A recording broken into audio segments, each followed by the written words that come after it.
যেখানে স্পটটা আছে ওইখানে আগুন যেটা ধরছিল আমরা 3:40 খবর পাই। খবর পাওয়ার সাথে সাথে আমাদের মোংলা ফায়ার স্টেশন থেকে ধরে বাগেরহাট, শরণখোলা প্রথমে অ্যাটেন্ড করে টোটাল 4টা ইউনিট আমরা এখানে এসে উপস্থিত হই এবং ডেলিভারি হোস আমাদের পাম্প সেট আপ করে আমরা প্রায় 1.5 কিলোমিটার পর্যন্ত এগোতে পেরেছি। কিন্তু এতই বনের যে শিকড়গুলো এবং চলাফেরা আমাদেরকে হামাগুড়ি দিয়ে দিয়ে যেতে হচ্ছে। এই কষ্টসাধ্য করে আমরা 1.5 কিলোমিটার মতো টেনেছি কিন্তু এবং পরবর্তীতে আমাদের একটা টিম স্পটে পৌঁছে দেখতে পাই যে আগুন আছে এবং আমরা পরামর্শ দেই যে চারদিকে যাতে নালার মতো করে দেয় যাতে আগুনটা বিস্তার লাভ না করে।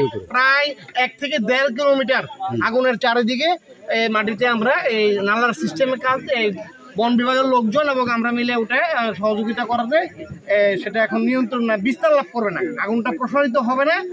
আর এই সন্ধ্যা হয়ে যাওয়াতে লাইফ রিস্ক হয়ে যাচ্ছে, সেক্ষেত্রে কর্তৃপক্ষের সাথে কথা বলে আমরা আপাতত কাজটা আমরা ভিতরে ঢুকতেছি না। আমরা ইনশাল্লাহ আগামীকাল সকালবেলায় আবার কাজ শুরু করব। বন বিভাগের কোনো কর্মচারী বা কর্মকর্তা ডিএফও জনাব নুরুল কবির সাহেবের সাথে কথা হয়েছে। উনি আছেন ভিতরে না? উনি ভিতরে, ওনারা তো এক্সপার্ট, ওনারা ওইখানে স্পটে আছেন।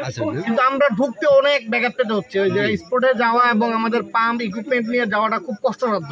আমাদের লোকজন হামাগুড়ি দিয়ে প্রায় 1.5 কিলোমিটার পর্যন্ত আমরা চলে গেছি।